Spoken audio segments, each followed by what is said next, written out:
Bonjour à tous et bienvenue dans cette série de vidéos consacrée à mon DCA. Bien évidemment, il ne s'agit aucunement d'un conseil en investissement. La moitié du marché est bearish. Si ça se trouve, on est vraiment sur un top de marché. Personnellement, j'y crois pas. On arrive dans des zones de prix que je trouve vraiment très intéressantes. La temporalité est encore très intéressante. Bien évidemment, je ne fais aucun conseil en investissement, que ce soit dans mes vidéos ou avec mes indicateurs et mes stratégies. Comme d'habitude, vous ne devez écouter personne et faire vos propres recherches. Ces vidéos sont là uniquement pour expliquer ma vision des choses. Il faut les prendre plutôt comme un vie ma vie de swing trader. On va commencer aujourd'hui avec DYDX, un projet que je trouve vraiment très intéressant. Mais avant de commencer l'analyse, c'est l'instant auto-promo. Je sors les vidéos consacrées au journal de trading professionnel et au journal de DCA la semaine prochaine. On va faire pleurer la concurrence. Je vous ai déjà présenté le journal de trading pro en live. Là, pour le coup, je peux commencer à vous montrer à quoi va ressembler le journal de DCA. C'est un journal de DCA avec actualisation automatique des prix ou manuel qui va vous permettre de suivre précisément l'évolution de vos investissements à travers le temps. Ce journal vous aide à organiser votre plan de DCA, entrée et sortie du marché crypto. Sortie pourquoi? Parce qu'on n'est pas marié avec nos cryptos. Il va vous lister tous vos achats ainsi que toutes vos ventes et centraliser vos différents wallets. Par exemple, moi, j'ai des tokens que je vais conserver probablement 1 an, 2 ans, en fonction de l'état du marché, sur des hot wallets, et d'autres que je vais conserver plutôt dans des plateformes centralisées. Et ce journal va me permettre de savoir précisément où sont dispersés mes tokens. Vous allez pouvoir trier vos paires préférées selon le capital alloué, les performances, les sous-performances, etc. Il y a pas mal de petites choses. Il affichera vos gains réels et en cours grâce au script fourni qui actualise les prix de vos cryptos préférés. Il affichera différentes statistiques pour suivre vos performances. Il possède également une to-do list, une base de données ressources et un calculateur de plan de sortie. Vous verrez ça dans la vidéo qui sortira la semaine prochaine. C'est un banger. Voilà, on ne perd pas plus de temps, on passe maintenant à l'analyse technique. C'est parti. Donc nous voici sur DYDX en weekly sur Binance. Dans un premier temps, qu'est-ce qu'on peut constater? Qu'on a ici un prix de listing aux alentours des 3 $, une explosion du prix et un tirage de cheveux. On a un très gros M ici, un très gros M baissier qui fait peur à tout le monde. C'est très intéressant. On a DYDX globalement qui a perdu 98%, 96% à l'heure actuelle. Ici, on peut constater qu'on a très probablement une manipulation en cours. Pourquoi? Parce que on voit très bien ces équal low ici, qui étaient ici jusqu'à présent. On a prolongé jusqu'ici avec cette mèche, et on est en train de casser cette mèche-là. Si je fais du week-off, ici je pourrais avoir ma preliminary supply. Certains me diront un BC ARST, saut en interne, UT, UTA dans 2 temps, c'est possible. C'est pas trop ma vision, mais pourquoi pas. En tout cas, une chose est sûre, c'est que si ici on a UT, UTAD, alors on a une redistribution au niveau de l'UT, UTAD, ce qui arrive très souvent en plus petite unité de temps.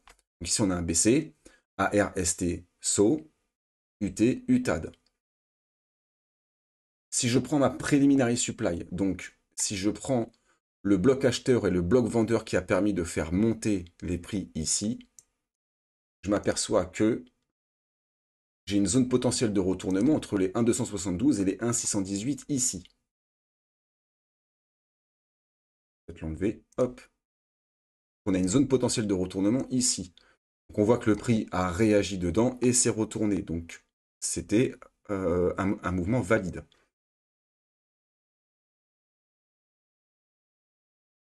Si effectivement je m'attends... Ici on a très clairement une redistribution ici. Dans la logique, on peut s'attendre à de nouveaux plus bas et une continuation baissière. On pourrait descendre très très bas en fait. Sauf que on voit souvent des distributions dans des accumulations. C'est quelque chose qu'on voit très souvent. Pourquoi? Parce que le marché est fractal. Je ne rentre pas là-dedans. Mais ici, on pourrait avoir un selling climax, donc un mouvement vendeur très puissant. Pourquoi pas un automatique rallye en seconde vitesse, une incitation acheteuse, pas très académique, mais c'est valide. Donc on a notre SOS ici. Et maintenant, on s'attend à quoi? On s'attend à un STB Spring. Ce petit dessin là, c'est quelque chose que je vous avais fait en live, je crois, la semaine dernière, mardi dernier, je crois. Et ce que je vous expliquais, en plus petite unité de temps, je crois qu'on devait être en daily 12 heures, Donc ça, c'est bien la mèche de lundi. Et oui, normalement, il me semble bien que c'était mardi pendant le live que je vous avais expliqué ça. Et je m'attendais à quoi? Je m'attendais à une incitation acheteuse typique d'un STB. Pourquoi? Parce que pendant un STB, on cherche à manipuler un maximum de gens, à la fois les longues et les boules.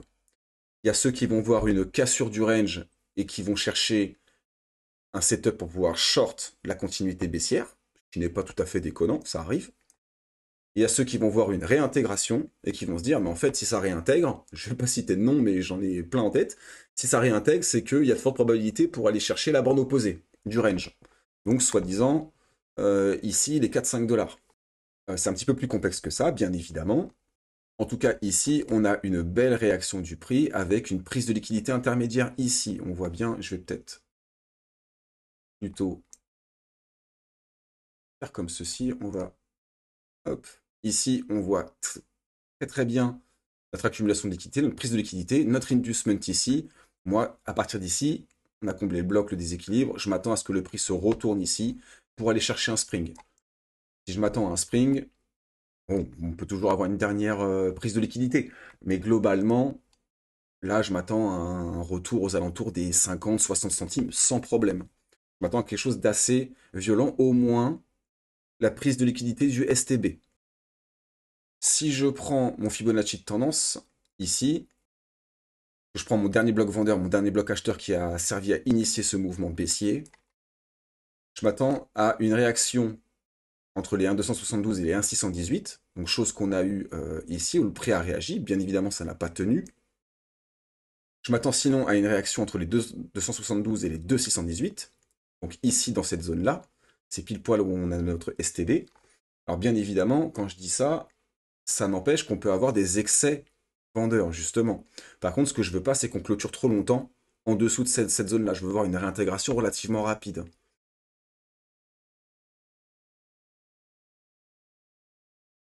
Si je me remets en weekly, très probablement qu'on ne verra pas ce mouvement-là en weekly, plutôt en daily, mais en tout cas, ça ne me choquerait pas d'avoir un excès vendeur avec une réintégration.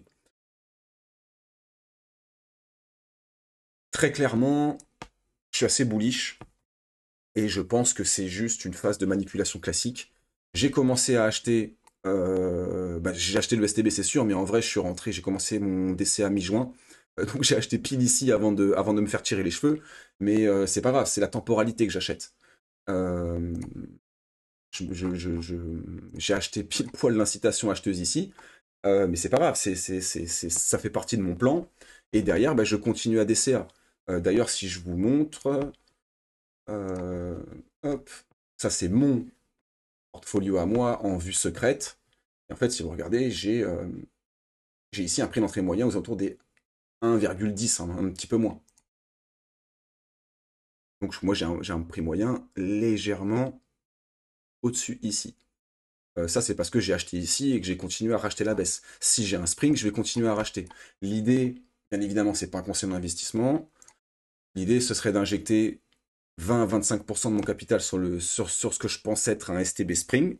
Donc c'est très agressif. Et derrière, je vais attendre des réintégrations. Je vais attendre de revoir un tout petit peu de volume acheteur, voir une phase de range. Et là, je vais commencer à réinjecter ce qui me reste de capital. Globalement, je vais faire à peu près du 20-25% sur du STB Spring, 20-25% sur la temporalité. C'est pour ça que j'ai acheté ici. Et derrière, ce qui va me rester aux alentours des 50-60%, je rachèterai quand on aura des confirmations. Et qu'on aura plus de probabilité d'être dans le sens du train. Voilà, donc ça c'est mon plan. Bien évidemment, j'incite personne à faire la même chose que moi, c'est excessivement risqué. Pour une raison toute simple, c'est que si ici, c'est la distribution qui gagne, c'est retour à la cave en fait. Donc c'est excessivement agressif. Si vraiment j'ai un retour à la cave, on aura les confirmations également, et là j'attendrai que ça se stabilise, et j'aurai injecté que 20-25% de mon capital, il me restera encore 75 à 80% de mon capital pour racheter plus bas. C'est à ça que sert un plan de DCA. C'est pour ça que je vous ai fait un journal de DCA, où vous allez même pouvoir, ici c'est caché, mais vous allez pouvoir répondre à plein de questions qui vont vous aider à vous organiser, que ce soit en entrée ou en sortie. C'est excessivement important. comme je dis toujours, on réfléchit à son plan de DCA à froid, quand le marché est entre guillemets calme, quand on n'est pas dans l'euphorie. On établit son plan et ensuite on le respecte à la lettre. Pour l'instant, je ne vais pas trop parler des confirmations ni de mes targets de prix. Pour l'instant, c'est beaucoup trop tôt.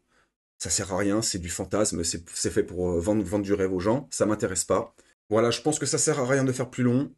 J'espère que cette vidéo vous a plu. N'hésitez pas à me dire ce que vous en pensez en commentaire. Vous connaissez le dicton, faites attention à vous sur les marchés. Je vous dis à la prochaine. Ciao.